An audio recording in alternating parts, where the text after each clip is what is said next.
On remercie Allah subhanahu wa ta'ala pour ses biens et ses grâces qu'il nous accorde. On lui demande de déverser ses grâces et ses bénédictions sur le prophète Mohammed sallallahu alayhi wa sallam. Alors aujourd'hui, on rentre dans le cadre d'un nouveau chapitre. Nous sommes toujours dans le cadre de notre programme qui est le Sharh du Sahih Muslim, donc l'explication du Sahih Muslim, donc de l'authenticité de l'imam Muslim ou de l'authentique de l'imam Muslim.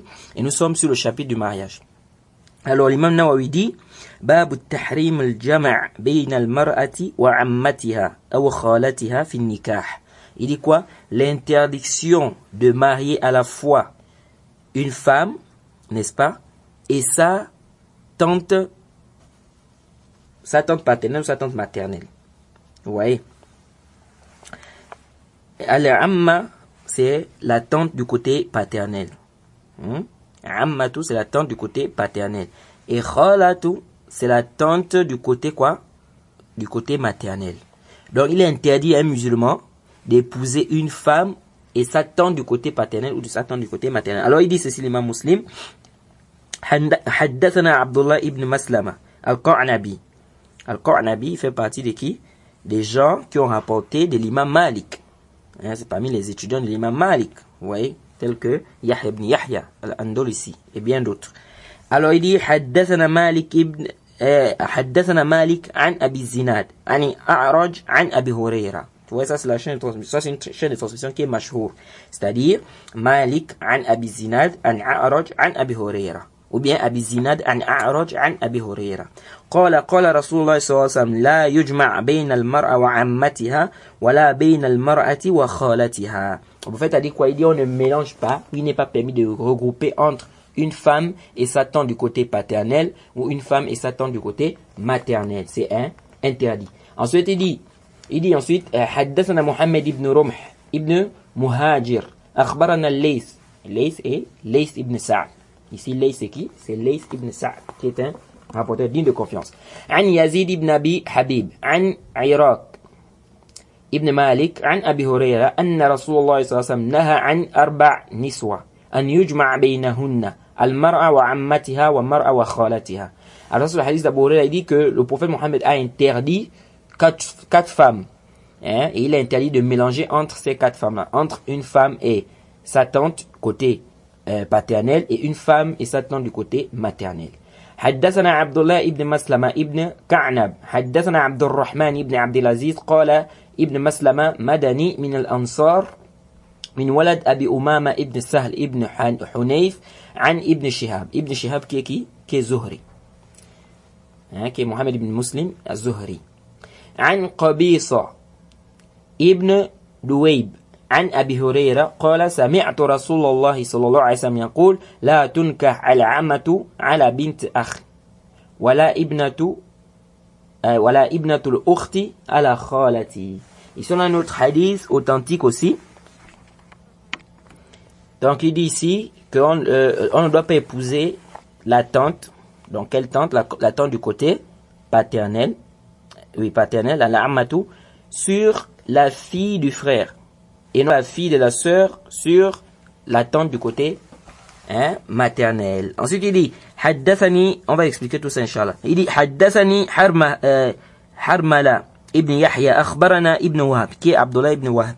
أخبرني يونس عن ابن شهاب محمد بن مسلم الزهري. أخبرني قبيصة ابن ذويب الكعبي أنه سمع أبا هريرة يقول نهى رسول الله صلى الله عليه وسلم أن يجمع الرجل بين المرأة وعمتها وبين المرأة وخالتها. قال ابن شهاب فنرى خالة أبيها وعمة أبيها بتلك المنزلة. Ici on rapporte un autre hadith, ici comme l'imam Muslim fait, ce sont presque les mêmes hadiths qui ont un même contenu. Le contenu c'est quoi? C'est que le prophète a interdit d'épouser une femme et sa tante maternelle ou bien une femme et sa tante paternelle. Vous voyez, mais sauf que l'imam Muslim, comme on a déjà vu son manhaj, il t'amène plusieurs chaînes de transmission. Pourquoi? Parce qu'il veut t'apporter certaines fawaïd ou certains profits par rapport aux chaînes de transmission. Mais comme je disais depuis le début que nous on va pas trop rentrer dans les chaînes de transmission. Pourquoi?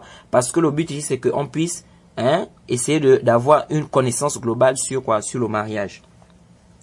Sauf dans des cas très spécifiques où vraiment ça nécessite qu'on explique au niveau de la chaîne de transmission. On va détailler inchallah. Donc ici, le hadith d'Abu Huraira, il dit que le prophète a interdit qu'un homme mélange entre une femme et sa tante paternelle et une femme et sa tante maternelle. Vous voyez? Ensuite, il dit حدثني أبو معن رقاشي حدثنا خالد بن حارث حدثنا هشام عن يحيى أنه كتب إليه عن أبي سلمة عن أبي هريرة قال قال رسول الله صلى الله عليه وسلم لا تنكح المرأة على أمتها ولا على خالتها. Ça c'est presque le même hadith. Abu Huraira dit que le prophète a dit il est interdit d'épouser une femme avec sa tante, que ce soit du côté paternel ou du côté maternel. Il dit حدثني إسحاق بن منصور أخبرنا عبيد الله ابن موسى عن شيبان عن يحيى حدثني أبو سلمة أنه سمع أبا هريرة يقول قال رسول الله بمثله. C'est le même hadith, il dit que, sauf qu'il t'apporte une autre chaîne de transmission, parce que là-bas c'était qui le professeur حدثني أبو معدن الرقاشي. Ça c'était le professeur l'imam Muslim. Dans le deuxième hadith que le professeur c'est Ishaq ibn Mansour. Ishaq ibn Mansour qui devient le professeur de l'imam Muslim, qui apporte le même hadith qu'il a cité précédemment. Donc le prophète a dit la tunkah al mar'atu ala ammatiha wala ala khalatiha. Le prophète a interdit d'épouser une femme et sa tante du côté maternel ou du côté paternel. Ensuite il dit haddathana Abu Bakr ibn Abi Shayba. Abu Bakr ibn Abi Shayba, on a déjà vu c'est qui? C'est celui qui a écrit le Musannaf. Musannaf ibn Abi Shayba. Il dit haddathana Abu Usama عن هشام عن محمد بن سيرين qui fait partie des grands tabi'in معروف عن أبي هريرة عن النبي صلى الله عليه وسلم قال لا يخطب الرجل على خطبة أخيه ولا يصوم على صوم أخيه ولا تنكح المرأة على عمتها ولا على خالتها ولا تسأل المرأة طلاق أختها ولتنكح فإنما لها ما كتب الله لها. Alors on a un autre hadith ici où le prophète a dit qu'un homme ne fasse pas le fiançailles sur les fiançailles d'un autre. C'est-à-dire que un homme est déjà parti faire les fiançailles, tu as déjà ton frère musulman qui est parti faire les fiançailles chez une femme, toi tu n'as plus le droit de venir faire encore les fiançailles sur cette femme-là. Ensuite il dit et que l'homme wala yasum ala som akhi. Donc il dit que le musulman ne s'enrichisse pas sur l'enchère de son frère. Vous connaissez tous la vente aux enchères. La vente aux enchères, ça, c'est pas interdit dans l'islam. C'est-à-dire, on appelle ça le bay' muzayada. Muzayada. Ça, c'est pas interdit. C'est-à-dire, on dit par exemple, j'ai une marchandise, je dis, qui propose 10 000. Quelqu'un dit, propose 10 000. Je dis, bon, qui propose plus? Quelqu'un se lève et dit, je propose 11 000. L'autre dit, non, moi, je propose 20 000. Ça, c'est pas interdit. Maintenant, l'interdiction intervient à quel niveau? Si maintenant, j'ai dit, qui propose, par exemple, 20 000, et que, qui propose 20 000, et que quand je dis qui propose 20 000 ici, il y a un musulman qui dit je propose 20 000. Et je demande après, qui propose plus? Personne n'intervient. Je demande qui propose plus, personne n'intervient. Ok, la vente ici est close. J'ai dit ok, la vente est close, puisque personne n'intervient. Donc c'est la personne qui a dit 20 000 là qui prend la marchandise. Ici, là, tu n'as plus le droit de venir encore voir le frère pour dire que vraiment, la marchandise, bien donne-moi la marchandise, je te propose plus de 20 000. Ici, là, il y a juz. Pourquoi? Parce que la vente a été déjà conclue. Vous voyez? Ça a déjà été conclu. Donc la vente aux enchères à la base c'est pas interdit. Maintenant ça devient interdit à quel niveau? Cette vente devient interdite à quel niveau? Lorsque la personne a déjà conclu. C'est-à-dire on a déjà conclu, c'est terminé, la vente aux enchères a été déjà faite. Maintenant toi tu viens encore pour venir proposer. Si on dit là il y a juz. C'est aussi maintenant un autre hadith, le prophète a interdit de vendre ou bien d'acheter sur l'achat de son frère ou de vendre sur la vente de son frère. C'est-à-dire, je suis déjà allé acheter un truc chez un frère, j'ai déjà conclu avec un frère, on a déjà fait la conclusion, il m'a donné la marchandise, ou bien, il a déjà conclu, il a déjà dit oui, je vais te donner la marchandise, je lui remets l'argent. La vente a déjà été conclue, mais il vient quand même, il dit non, rends la marchandise, je vais te vendre ça moins cher. Ça, là, juz. Ça, là, c'est pas permis. Et ça, on détaille tout ça dans les livres des transactions commerciales. Bref, ce n'est pas notre sujet. Ici, notre sujet, c'est sur le mariage. Ce qui nous importe, c'est qu'après, il a dit quoi? Et on n'épouse pas une femme avec sa tante paternelle. Et qu'une femme ne demande pas le divorce de sa sœur. Qu'une femme ne demande pas le divorce de sa sœur. C'est-à-dire que, il est marié. Maintenant, elle vient dire non, si tu veux m'épouser, il faut divorcer l'autre. Si tu veux m'épouser, divorce l'autre. Ça, c'est interdit aussi. C'est quoi? C'est interdit. Pourquoi? Parce que le prophète ici dit quoi? Qu'elle ne demande pas le divorce de sa sœur afin de profiter à sa place des biens de son mari. Vous voyez, ça c'est interdit. Vous voyez. C'est pourquoi le prophète dit après qu'elle doit se marier de manière licite. Une telle femme doit se marier de manière licite ou licitement. Car Allah lui a prédestiné un tel ou un tel mariage. Vous voyez. Donc ici, il n'est pas permis à une femme musulmane de dire à un frère que si tu veux m'épouser, divorce d'abord la femme que tu as, après tu m'épouses, ça c'est haram, la yajouz. Il dit haddathani محرز ابن عون ابن أبي عون حدثنا علي بن مسهر عن داود ابن أبي هند عن ابن سيرين عن أبي هريرة نهى رسول الله صلى الله عليه وسلم أن تنكح المرأة على عمتها أو خالتها أو أن تسأل المرأة طلاق أختها لتكتفي ما في صحفتها فإن الله عز وجل رازقها. C'est presque le même hadith, mais sauf qu'ici l'imam muslim vient avec un autre professeur qui n'est plus Abu Bakr ibn Abi Shayba, mais qui est maintenant qui Muhriz ibn Aoun ibn Abi Aoun, qui est non le professeur de l'imam muslim ici. Il dit que le prophète, hadith Abu Huraira, le prophète a interdit d'épouser une femme et sa tante maternelle ainsi que sa tante paternelle. Ici, il faut bien comprendre, l'interdiction c'est quoi? C'est-à-dire tu épouses la femme et tu épouses aussi sa tante maternelle ou sa tante paternelle. C'est ça l'interdiction. Mais si, par exemple, tu as épousé la femme et après elle est morte, ici tu es permis d'épouser quoi? D'épouser la tante paternelle ou la tante maternelle. Ici, il n'y a pas de problème. Pourquoi? Parce que celle-là est déjà morte. Donc ici, c'est pourquoi on va voir que le mariage est divisé en deux. Et l'interdiction des femmes est divisée en deux. Nous avons des femmes qui nous sont interdites de manière temporaire et des femmes qui nous sont interdites de manière ou à perpétuité. Ensuite, il dit que et la femme ne doit pas demander le divorce de sa sœur afin de profiter des biens de son mari là, mais c'est Allah qui va quoi? Qui va subvenir à ses besoins. Haddathana Muhammad ibn Muthanna wa ibn Bashar wa Abu Bakr ibn Nafi' wa Lafzli ibn Muthanna wa ibn Nafi' قالوا أخبرنا ابن أبي عدي عن شعبة كابن حجاج عن عمرو بن دينار عن أبي سلمة عن أبي هريرة قال نهى رسول الله صلى الله عليه وسلم أن يجمع بين المرأة وعمتها وبين المرأة وخالتها. ما شاء الله. Vous voyez, ça c'est un hadith. Ici l'imam muslim, comme je disais tantôt, on va pas tout rentrer dans les trucs des hadiths, mais c'est important aussi qu'on rappelle ça. Ici l'imam muslim a regroupé combien de professeurs ici? Dans ce hadith, il a combien de professeurs? Il dit Haddathana Muhammad ibn Muthanna wa ibn Bashar wa Abu Bakr ibn Nafi'. L'imam muslim ici, il a 3 professeurs.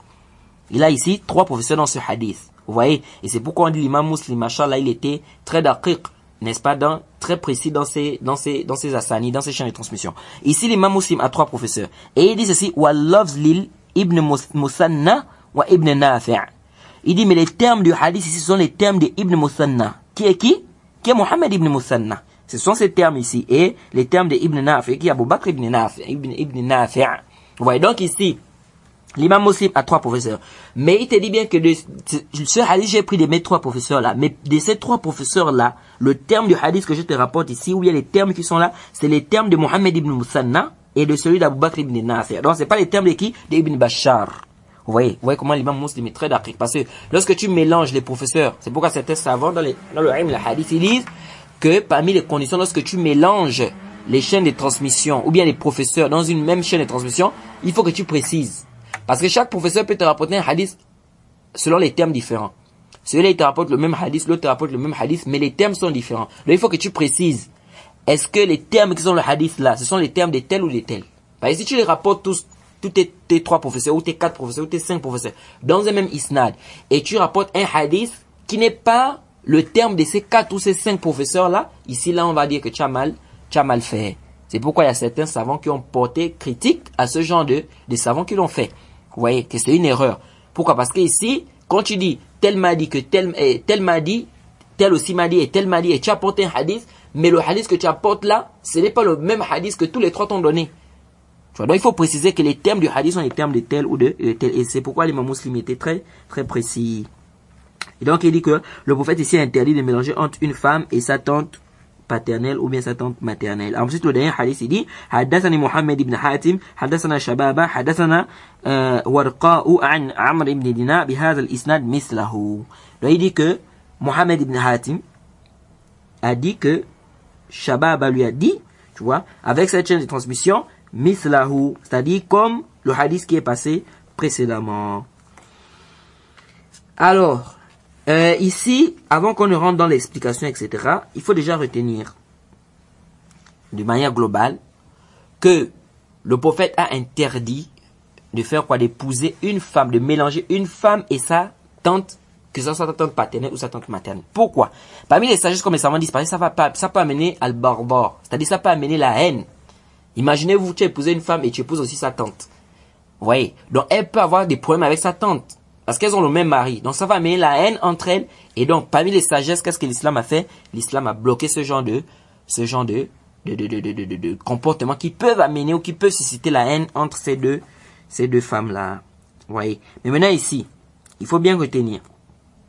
Si un musulman, il décide d'épouser les deux femmes en même temps, c'est-à-dire décide d'épouser une femme et sa tante en même temps, le mariage là est nul. Le mariage là est quoi? Est nul. S'il insiste dans ça, il est dans le zina. Il est dans la fornication. Par contre, s'il a épousé d'abord la femme, il a d'abord épousé une femme, maintenant après il veut épouser sa tante, c'est-à-dire la tante de cette femme-là, que ce soit maternelle ou paternelle. S'il veut épouser maintenant la tante après, ici on dit quoi? On dit que ce mariage-là est nul. Quel est le mariage qui est nul? C'est le deuxième mariage qui est nul. Le premier mariage est valide, c'est-à-dire le mariage là où il a épousé la femme, la première femme, c'est valide. Maintenant, s'il veut ajouter à cette femme-là sa tante, que ce soit sa tante paternelle ou sa tante maternelle, ici on dit ce mariage-là est nul. Quel est le mariage qui est nul? C'est le mariage, le deuxième mariage. Le premier mariage n'est pas nul. C'est le deuxième mariage qui est nul. S'il insiste dans ça, il est quoi? Il est dans le zina. Ouais. Comme l'a très bien expliqué l'imam Nawawi. Alors, retenez déjà que les femmes qui nous sont illicites, parce que l'imam musulman ici, il est venu avec, il a plus parlé de qui? Du fait d'épouser une femme avec quoi? Avec sa tante paternelle ou sa tante maternelle. Mais il n'y a pas que ceux-là qui nous sont interdits. Il n'y a pas que ces femmes-là qui nous sont interdites. Il y a plusieurs femmes qui nous sont interdites. Et c'est pourquoi je vais essayer de vous regrouper ça de manière globale. Retenez que les interdictions au niveau des femmes sont de deux sortes. Nous avons une interdiction perpétuelle, où la femme est prohibée dans toutes les circonstances. C'est-à-dire, elle est perpétuelle. Donc, même après le divorce, après mort et tout, elle est interdite pour toi. Ensuite, nous avons une interdiction temporaire, où la femme est prohibée par une cause, ou bien par rapport à une situation bien spécifique. Et cette prohibition, cette interdiction, s'annule aussitôt que le changement survient. C'est-à-dire, elle est interdite par rapport à une situation. Si cette situation est annulée, ici l'interdiction n'est plus valide. Vous voyez? Et on va donner des exemples. Les causes des interdictions perpétuelles, nous avons la parenté, l'alliance et l'allaitement. La parenté, l'alliance et l'allaitement. Ça veut dire quoi? Ça veut dire que, je vais prendre le cas par exemple au niveau de la parenté. Au niveau de la parenté, par exemple ta sœur est interdite. Il est interdit pour toi d'épouser ta sœur. Cette interdiction-là, elle est à perpétuité. C'est-à-dire que c'est une interdiction qui est jusqu'à. C'est-à-dire, il n'y a pas qu'il y a un moment où ta sœur sera permise pour toi, oui ou non. Non. Nous avons aussi l'allaitement.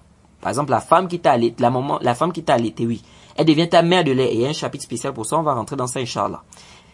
La maman qui t'a allaité, celle qui t'a allaité devient ta mère de lait. Et il est interdit pour toi de l'épouser. Même si tu grandis, même si quoi, c'est interdit. Vous voyez? Ou bien l'alliance. Vous voyez? Ou bien l'alliance. Et on va détailler cela, Inch'Allah aussi. Ensuite, nous avons la prohibition au niveau de quoi? Une prohibition qui est limitée, qui n'est pas perpétuelle. Une prohibition qui n'est pas limitée, mais qui n'est pas, qui est limitée, mais qui n'est pas perpétuelle. Donc, nous avons donc les femmes, donc on retient que nous avons des femmes prohibées de manière temporaire et des femmes prohibées de manière perpétuelle. Maintenant, on va directement citer pour aller un peu plus vite. Les femmes qui nous sont interdites de manière perpétuelle.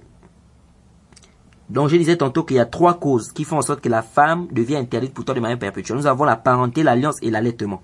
La prohibition par la parenté concerne quoi? Les mères. Donc, les mères, donc ta maman. Les filles. Les sœurs, donc tes filles, tes sœurs. Les tantes paternelles et maternelles, les nièces. Ouais. Ça, ce sont les femmes qui sont interdites de manière perpétuelle. C'est-à-dire, tu n'as pas le droit d'épouser ces femmes-là jusqu'à Yawm al-Qiyamah. C'est qui jusqu'au jour du jugement? C'est qui? Les mamans, donc ta mère, tu as pas le droit d'épouser ta mère, les filles, les sœurs, les tantes paternelles, les maternelles et les nièces. Les personnes qui sont interdites pour toi, au niveau de la parenté, nous avons les mères, les filles, les sœurs, les tantes paternelles, les maternelles et les nièces. Donc ta mère, ainsi que la mère de ta mère, ainsi que la mère de la mère de ta mère, ainsi que la mère de la mère de la mère de ta mère. C'est-à-dire jusqu'à. Ensuite, nous avons les sœurs. Nous avons ensuite les filles, donc tes filles. C'est interdit pour toi d'épouser tes filles ou les filles de tes filles, etc. On va détailler tout cela. Ensuite, nous avons une prohibition par l'alliance. Donc, c'est-à-dire que la femme l'a interdite pour toi, mais c'est à cause de l'alliance. Et cette alliance, cette interdiction, elle est jusqu'au jour du jugement. Il Il n'y a pas à dire que quand tu vas te divorcer, elle devient halal. Par l'alliance, ça veut dire que si tu te maries, par exemple, avec une femme, hein, par exemple, ses enfants, est-ce que sa fille devient interdite pour toi, oui ou non? Et si sa fille devient interdite pour toi, c'est jusqu'à quand? Donc ça, c'est une interdiction, t'as dit perpétuelle, jusqu'à Yom al-Qiyamah. Et cette interdiction concerne la belle-mère. Donc la mère de ta femme. Lorsque tu épouses une femme, ta belle-mère devient interdite pour toi jusqu'au jour du jugement. Donc même si tu divorces de cette femme-là, il n'est pas permis pour toi d'épouser ton ex-belle-mère. Je ne sais pas si c'est clair. Ta belle-mère, c'est-à-dire la mère de ta femme, tu as épousé une femme, sa maman devient interdite pour toi. On va expliquer à quel moment elle devient interdite pour toi. Mais elle devient interdite pour toi. Et même si tu divorces de cette femme-là, elle n'est pas halal pour toi. Ensuite, on a les belles-filles. Alors, les belles-filles aussi sont interdites pour toi. Hein, d'une femme avec laquelle vous avez cohabité. C'est-à-dire que si tu as épousé une femme et elle avait une fille, tu as épousé une femme, elle avait une fille qui n'est pas ta fille, cette fille-là devient interdite pour toi. Elle devient interdite pour toi, même si tu divorces après avec cette femme-là. La fille est toujours interdite pour toi. Maintenant ici, il faut retenir un point. C'est que quand est-ce que la belle-mère devient interdite? La belle-mère devient interdite, c'est quoi? Le seul fait d'établir le contrat de mariage avec sa fille rend la belle-mère prohibée. Ça veut dire quoi? Voilà une femme qui a sa fille. Tu épouses sa fille. Tu n'as pas eu de rapports sexuels avec sa fille. Le simple fait seulement que tu as déjà fait l'acte de mariage avec cette fille-là, sa maman devient interdite pour toi, même si après tu divorces. Même si tu divorces sans l'avoir touché. C'est-à-dire le simple fait que vous avez déjà fait l'acte de mariage, même s'il n'y a pas eu de rapports sexuels entre toi et cette fille-là, sa maman devient interdite pour toi. Et ça, même si tu divorces avec elle sans avoir des rapports sexuels. Mais ce n'est pas le cas pour la belle-fille. La belle-fille, c'est le contraire. Pour que la belle-fille soit interdite pour toi, il faut que tu aies des rapports sexuels avec sa mère. Il faut que tu aies des rapports sexuels avec sa mère. Ça veut dire quoi? Ça veut dire que tu as épousé la maman. Tu as fait l'acte de mariage. Mais tu n'as pas eu des rapports sexuels avec cette femme-là. Tu divorces avant d'avoir eu des rapports sexuels. Ici, là, tu peux épouser sa fille. Par contre, si tu as eu des rapports sexuels avec sa mère, ici, là, sa fille devient interdite pour toi et ça, à jamais. Je ne sais pas si c'est clair. Donc, la différence entre la belle-mère et la belle-fille, c'est quoi? C'est que la belle-mère, pour que la belle-mère soit interdite pour toi, et ça, c'est des sujets, faut comprendre, parce que ça embrouille beaucoup de gens. Pour que la belle-mère soit interdite pour toi, il faut quoi? Il faut seulement faire le contrat de mariage avec sa fille. C'est-à-dire, une fois que tu as fait le contrat de mariage avec sa fille, la maman devient interdite, même si tu n'as pas eu de rapport sexuel. Par contre, la belle-fille sera interdite pour toi, donc la fille de ta femme, hein? Cette fille, la fille de ta femme qui n'est pas ta fille. La fille de ta femme là sera interdite pour toi, donc la belle-fille, à quel moment? Lorsque tu auras des rapports sexuels avec sa maman. Donc tu as épousé sa maman. Tant que tu n'as pas encore eu des rapports sexuels avec elle, la fille là n'est pas encore interdite pour toi. Je ne sais pas si vous saisissez. Alors, bien évidemment aussi, c'est aussi un débat, hein, parce que lorsque Allah a parlé de la belle-fille, il a dit celle qui habite avec vous. Celle qui habite avec vous. Donc, certains savants ont divergé ici. Certains ont estimé que le verset a dit celle qui habite avec vous. Donc, ils ont dit quoi? Ils ont dit donc si tu épouses une femme qui a une fille, mais si sa fille n'habite pas avec vous, il est permis pour toi d'épouser la fille. Je ne sais pas si vous saisissez. Ils ont dit la condition ici, c'est que la fille doit habiter avec sa mère. Ou bien avec vous. La fille doit habiter avec vous. Si la fille n'habite pas avec vous, ils disent que c'est licite. Et d'autres savants ont dit non. Ils ont dit non. Ici, là, quand Allah a dit que c'est-à-dire qui habite avec vous, c'est parce que le plus souvent, lorsque tu épouses une femme, sa fille vient vivre avec vous. Ça ne veut pas dire que ici c'est une condition qu'elle doit habiter avec vous. Non. Ils disent le simple fait déjà que tu as marié la maman, tu as eu des rapports avec elle, la fille devient interdite pour toi, même si elle n'est pas dans la même maison avec vous. Et c'est ce qui est juste, wallahu ta'ala a'lam. Le mafhum mukhalafa des choses pour qu'on puisse travailler avec le mafhum mukhalafa. C'est pas, dès qu'on dit, par exemple, mafhum mukhalafa aussi ton travail, on dit non. Ici, Allah a dit, qui habite avec vous. Donc, si elle habite, donc on comprend quoi? Mafhum mukhalafa, ça veut dire quoi? Si elle n'habite pas avec vous, c'est halal. Non. C'est vrai, le mafhum mukhalafa, c'est un dalil. Mais, ça a des conditions. Parmi les conditions que les savants ont mis, ils ont dit, il faut pas que ça soit Il ne faut pas que ça tombe dans ce qu'on appelle le ghalib. C'est-à-dire que c'est une situation qu'Allah a précisé parce que c'est le plus souvent. Comme Allah dit par exemple dans le Coran, ne mangez pas le riba, donc l'intérêt, de manière multiple. Mais est-ce que ça veut dire qu'on comprend de là que si ce n'est pas de manière multiple, on peut manger le riba? Donc si c'est un peu, si le riba là est peu, on peut faire. Si l'intérêt là est peu, on peut faire. Mais comme c'est de manière multiple, si c'est beaucoup, on ne peut pas faire. Est-ce que c'est ce que ça veut dire? Non. Ici, il n'y a pas de mafoum. C'est parce que le plus souvent, les gens qui font le riba, donc l'intérêt, ils le font de manière multiple, de manière à grande quantité. Vous voyez? Mais ça ne veut pas dire que si on fait le riba de manière, ou bien de manière non multiple, ici c'est permis de le faire. Non. Vous voyez? Donc c'est pourquoi on dit le mafoum mourant à la fin. Ça a des conditions. Ça a des conditions. Donc ici, ça va, on dit, Allah a dit dans vos maisons. Donc les filles, des femmes que vous avez mariées qui sont dans vos maisons sont illicites pour vous. Dans vos maisons, ici, ça ne veut pas dire que si elle n'est pas dans vos maisons, c'est illicite. Non. Mais ça veut plutôt dire quoi? Ça veut plutôt dire que le plus souvent, Allah l'a dit parce que le plus souvent, lorsque tu épouses une femme, sa fille vient vivre avec vous dans la même maison. Ça, c'est le plus souvent. Vous voyez? Mais ça ne veut pas dire que si elle ne vit pas avec vous, elle n'est pas quoi? Elle est halal pour toi. Vous voyez? Donc ça, c'est ce qu'il faut retenir. Donc on retient que la belle-mère et la belle-fille sont parmi les femmes qui sont interdites pour nous à perpétuité. C'est-à-dire que jusqu'au jour du jugement dernier, même si la situation se décante. Et la maman, la belle-mère devient illicite à quel moment? Lorsque tu as fait l'acte de mariage avec sa fille. Une fois que tu as fait l'acte de mariage avec sa fille, même si tu n'as pas eu de rapport sexuel, ici la belle-mère devient interdite. Même si tu divorces après avec cette fille, il n'est pas permis pour toi d'épouser cette femme-là. Et nous avons ensuite la belle-fille. La belle-fille devient licite lorsque tu as contracté le mariage avec sa maman et que tu as eu des rapports sexuels avec sa maman. La belle-fille devient illicite pour toi. Même si après tu divorces avec sa mère, elle n'est plus licite pour toi. Ensuite, nous avons la femme de ton fils. La femme aussi de ton fils. Elle est interdite pour toi. Et ça, c'est jusqu'à Yom al-Qiyamah. C'est-à-dire, le simple fait seulement d'établir le contrat de mariage.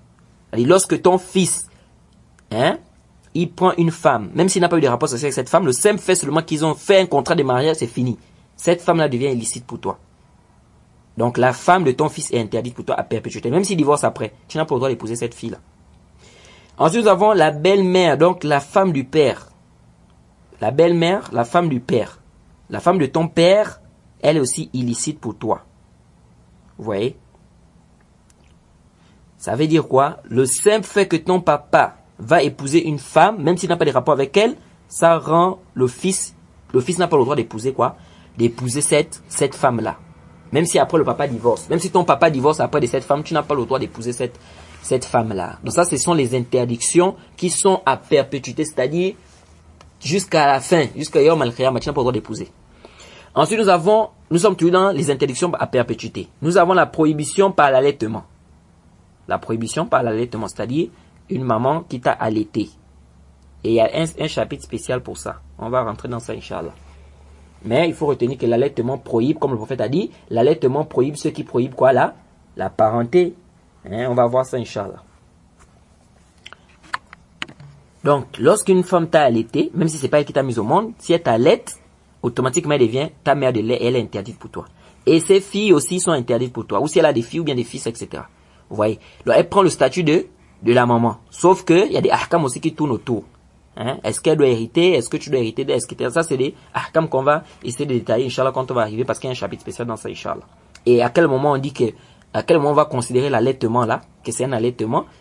À quel moment et pendant combien de temps, etc. Est-ce que ça veut dire que si une femme, par exemple, a allaité quelqu'un qui est déjà grand, il a peut-être 14 ans ou 15 ans, si une femme l'allaite à 14 ans ou 15 ans, est-ce que ça veut dire qu'ici elle devient illicite? Est-ce que on va détailler cela, Inch'Allah, quand on va entrer dans le chapitre de Ar-Rada'a, c'est-à-dire de l'allaitement dans le Sahih Muslim.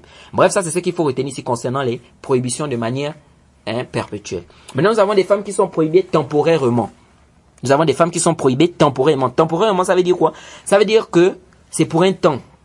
C'est pour un temps par rapport à une situation. Mais lorsque cette situation-là est décantée, ici, la personne devient licite pour toi. Par exemple, réunir deux sœurs sous le même toit, c'est interdit. Comme on a déjà vu les versets, non. Épouser deux sœurs, c'est interdit, comme Allah dit dans le Sourate Nisa au verset 23. Sourate Nisa au verset 23. Vous pouvez trouver ça dans la Sourate Nisa. Dans la Sourate Nisa, vous allez trouver que Allah a détaillé là-bas les femmes qui nous sont interdites, etc. Donc, nous avons on va lire le verset, Inch'Allah, tout à l'heure.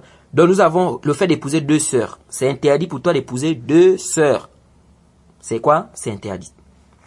Ensuite, nous avons le fait d'épouser la femme et sa tante. Donc, comme on a déjà dit, la femme et sa tante, donc paternelle ou maternelle.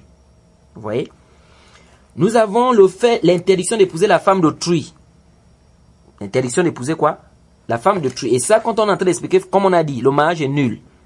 Si tu épouses en même temps, le mariage est nul. Si tu épouses d'abord une, après tu veux épouser la deuxième là, le mariage est nul. Donc on considère que c'est le zina.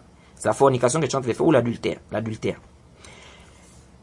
Alors, la femme d'autrui c'est interdit. Comme Allah dit dans Sourate Nisa, verset 24. Que vous sont interdits les femmes d'autrui. Une femme qui est déjà mariée, toi tu n'as pas le droit de l'épouser. Si tu épouses une femme qui est déjà mariée, ici le mariage est nul.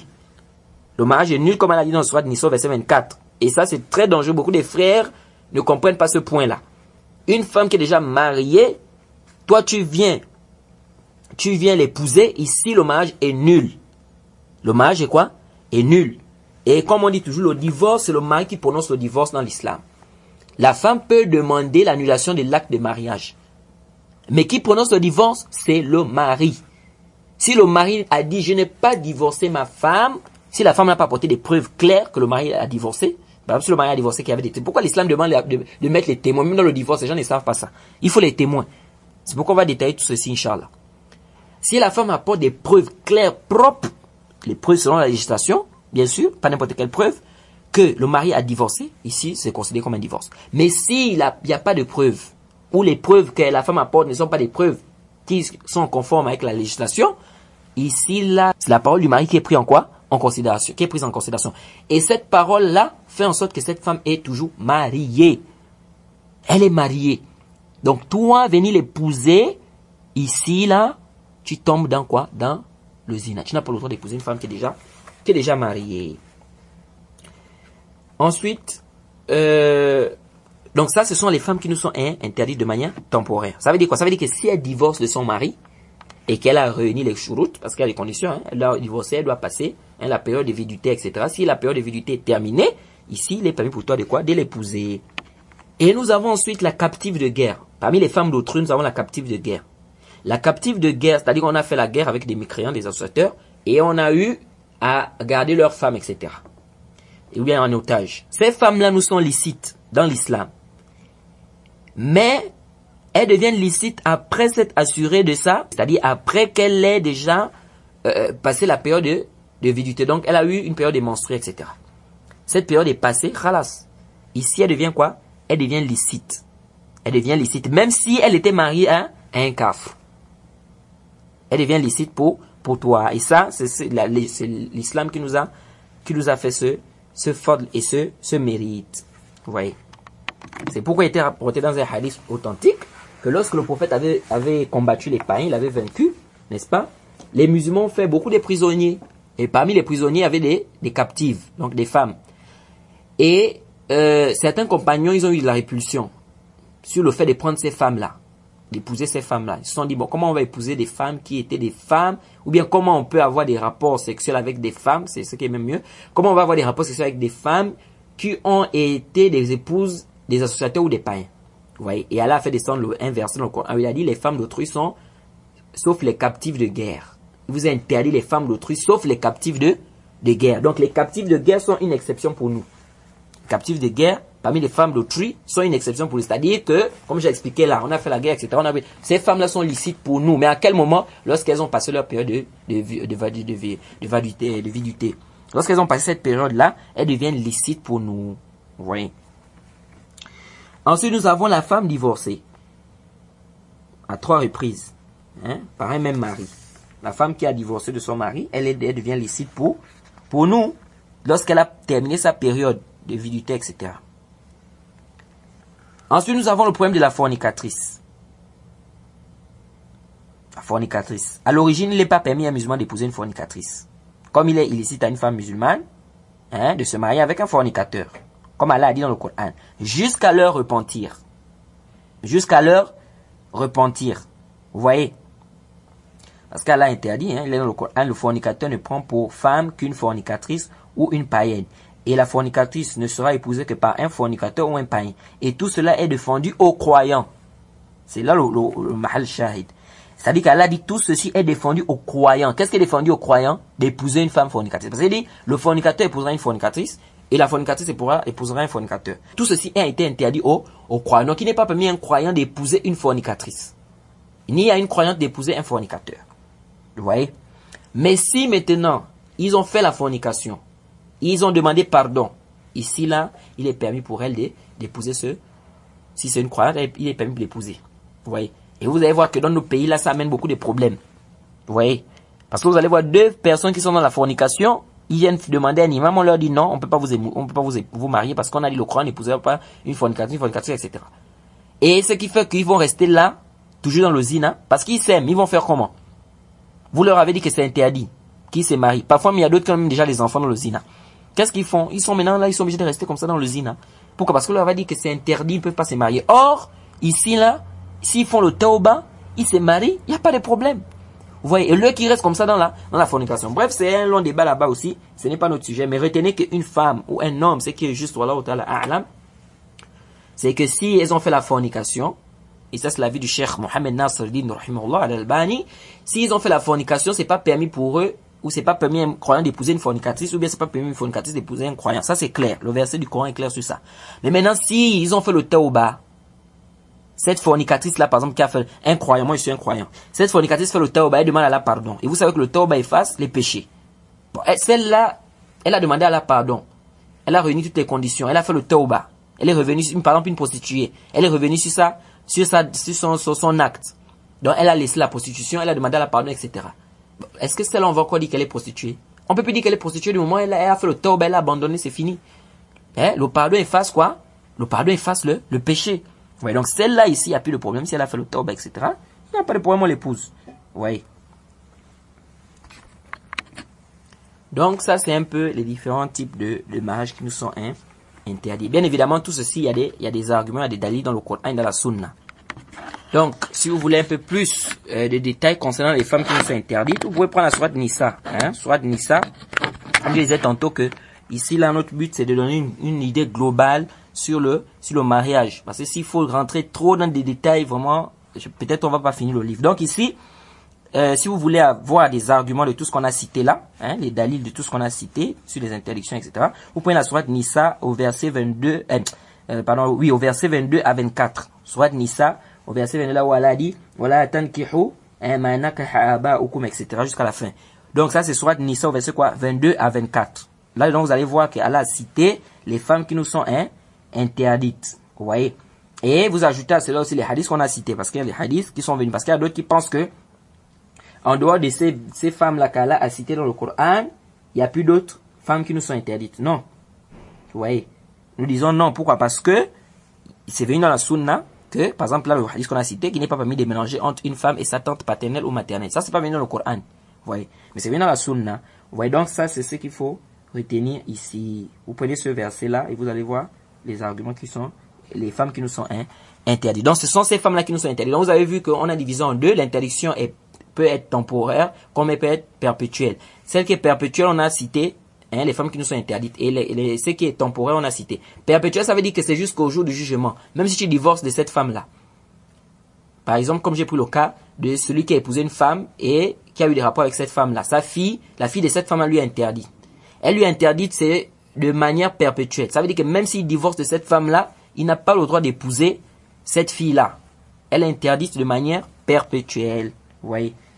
Donc ça, c'est ce qu'il faut retenir dans ce chapitre-là. Parce que l'imam Muslim ici, il est juste venu avec le fait d'épouser quoi? Le fait de ne pas épouser, pardon, une femme et sa tante. Vous voyez?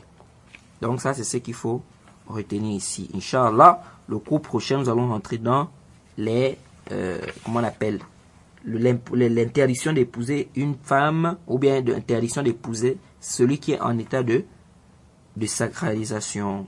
Celui qui est en état de sacralisation. On va s'arrêter par ici. Wa subhanaka Allahumma bihamdika ashhadu an la ilaha illa anta astaghfiruka wa atubu ilayk. Assalamu alaikum wa rahmatullahi wa barakatuh.